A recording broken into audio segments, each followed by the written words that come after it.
It's signing week at 24/7 Sports, and we are taking a look at Utah's 2024 recruiting class, which ranks 65th nationally. It also ranks 13th out of the 16 teams in the Big 12, but it does have a small class, 15 recruits total. Mike Roach and Steve Bartle of utezone.com join me now to break down this class. And guys, we'll start with the four-star quarterback, Isaac Wilson. Yes, the brother of Zach Wilson. Obviously, Utah has Cam Rising returning in 2024, but having a budding star waiting in the wings is always a luxury in this sport. So, Steve, how important was signing this quarterback? Yeah, for Utah, landing Isaac Wilson was the biggest priority of the cycle. It was vital to them that they landed, Isaac and kept the top signal caller in the state home.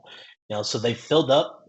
They're fired up about him and what he brings to the table, particularly as a competitor. Isaac is a pretty competitive kid, and looks for those chips on his shoulder. Coming from a corner canyon program that's produced Jackson Dart, Devin Brown, and older brother Zach. Isaac has come up in that program behind those guys, and he wanted to outdo them this year. That was his mentality, his focus. He wanted to win a championship, but he also wanted to outdo those guys that came before him. And so not only did he win a state title this year, he now owns the state record for total offense. As a quarterback with over 5,900 yards this season, 1,300 of which came on the ground by himself. So they love his potential. He's got that mental makeup that they love, just as a competitor. And then you watch his film and you just see it's just a film that's littered with, wow throws and impressive decision making and that sort of thing. So they're truly fired up about landing Isaac Wilson. Steve nailed it when you talk about having a guy like Isaac Wilson in your backyard. If you're a school like Utah, you've got to land that type of guy. I got the opportunity to see Isaac throw a couple of times over the past few years, and I was really impressed with his competitive temperament, the way he goes after it. He likes challenging defenses deep. He likes throwing the ball vertical. He loves getting outside of the pocket, being a gunslinger a little bit. So, I think all those things kind of fit within. If you look at what Cam Rising can do within that offense, I think there's a lot to like about what Isaac Wilson can potentially do within this offense. For Utah, they've had such a strong ecosystem of transitioning quarterback to quarterback. It seems like year after year. I think this is the next step in it, and so to be able to potentially go from Cam Rising to Isaac Wilson or somebody else in that room, I think it's a really good reflection on the culture Utah has, the way that Kyle Willingham has been able to operate that program, and you just haven't seen as much turnover and as much tumultuous movement in that room. The secondary took a big hit with Utah losing both Cole Bishop and Sione Vaki to the NFL and then losing a handful of reserves to the transfer portal. But they addressed those losses in a big way, bringing in 7 defensive back recruits. Mike, your thoughts on this big position haul?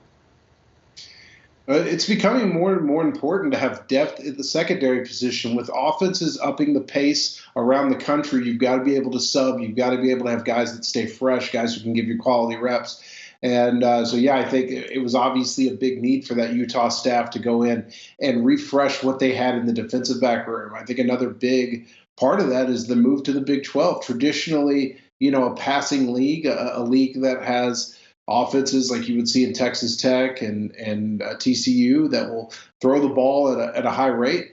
You've got to have guys that can cover in space. That's where the game is going. So I applaud them for it. I think they've done a really strong job over the years of finding defensive backs. I think that they're kind of one of the more underrated programs when it comes to producing players at the defensive back position. And so to see them go in and make it a big focus of this class, almost so that it's almost half the class. So I think for them, it was obvious they had a need and they went and filled it and added a couple more, I believe, in the transfer portal as well. Yes, they did. And it's important to note that 2 of those 7 commits in the defensive secondary are going to serve church missions out of high school. So they won't join the program immediately. And that's Davis Andrews and Luke Bryant, 2 local products that were big priorities for Utah. And so, but as you mentioned, Mike, not only was this a big priority, in their high school recruiting, it was also a priority in their transfer portal recruiting. They brought in Alakai Gilman from Stanford, who was an all-conference, honorable mention in the Pac-12. They brought in Keenan Johnson from Georgia Tech, who had a great year this past season, and he's coming with one season of eligibility. And then Cameron Calhoun was a 4-star that committed to Michigan. So you add that to the mix of what they're bringing in with this high school group, and it was pretty clear that Utah wanted to bolster their depth in the secondary. And to your point, Mike, that again, the Big 12, it's a little bit different. There's a lot of quality passing offenses in this conference now, and so to have that depth, to have that versatility is key for Utah. And of those high school kids coming in, there are two to keep a particularly close eye on, and that's Jaylani Davis out of Mater Dei and Kwamari Shemwell out of Long Beach Poly.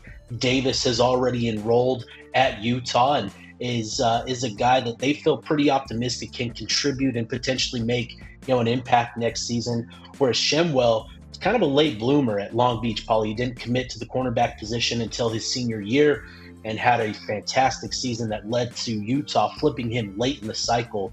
He became a top priority for them after his senior season. So Utah's feeling great about the what they've brought in the defensive secondary, and it was a big point of emphasis for them, as you mentioned, Grace, with the departures of Cole Bishop and Sione Vaki, among others, in that secondary.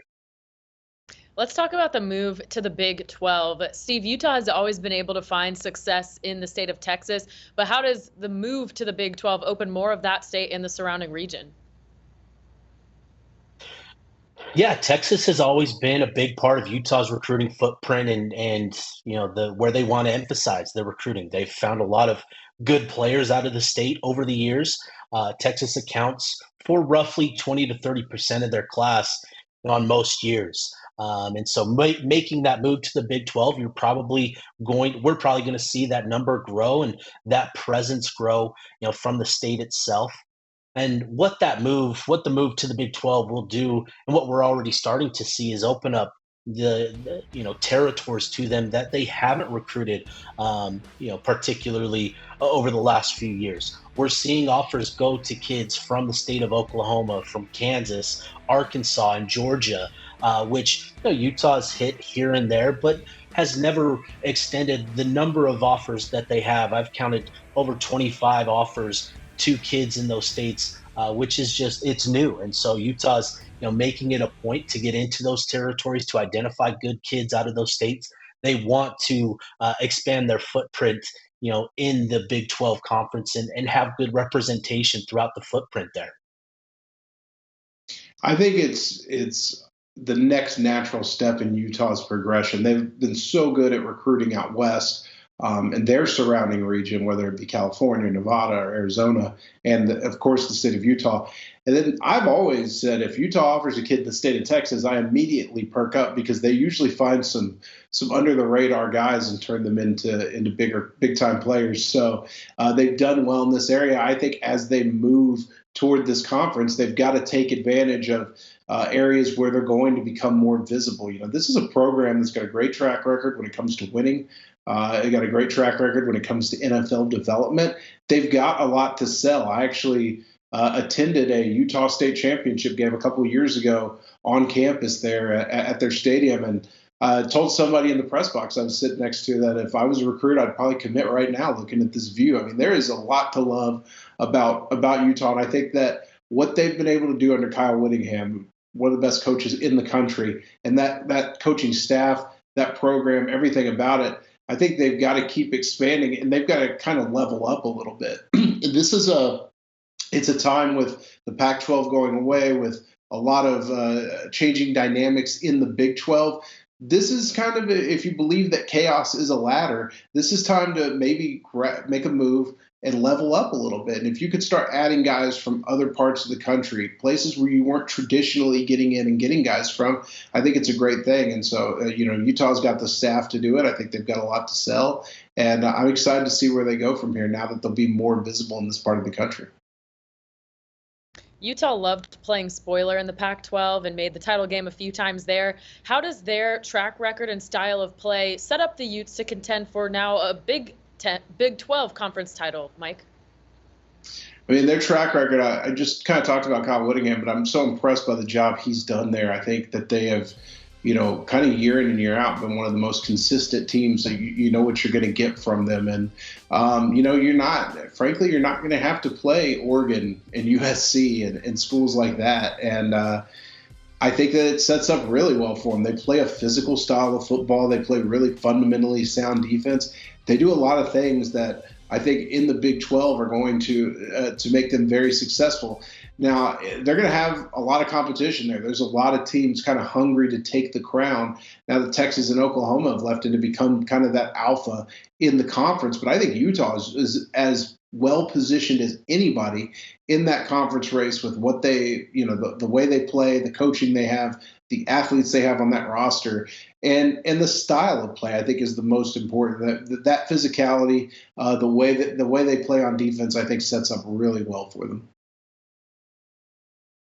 Yeah, Mike, with this roster, with the way that Kyle Whittingham and his staff have gone about building this roster over the years, through their effort on the recruiting trail, through the transfer portal, they've put together a really good roster when you look at it just on paper, what they return for next year with Cameron Rising, Brant Keithy, Micah Pittman. Now they've added other pieces that address some needs, some big needs for them, with Carson Ryan joining the fray at that tight end position, Keenan Johnson at cornerback, and then others, in that transfer portal room.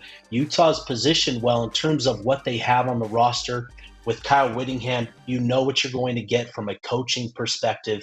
And for Utah this season, it's so important for Utah to come into the Big 12 and to win in year one, because for Utah, this is bigger than winning a trophy or finding more success on the recruiting trail.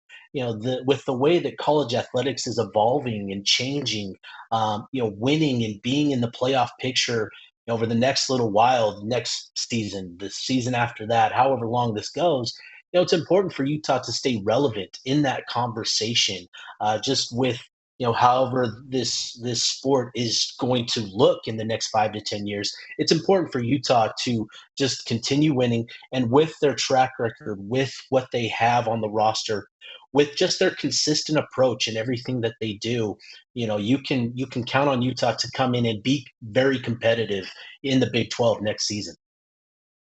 All right, great analysis as always from our Mike Roach and Steve Bartle. Thanks, guys, for breaking it down. And for more Utah football and recruiting news, check out utezone.com.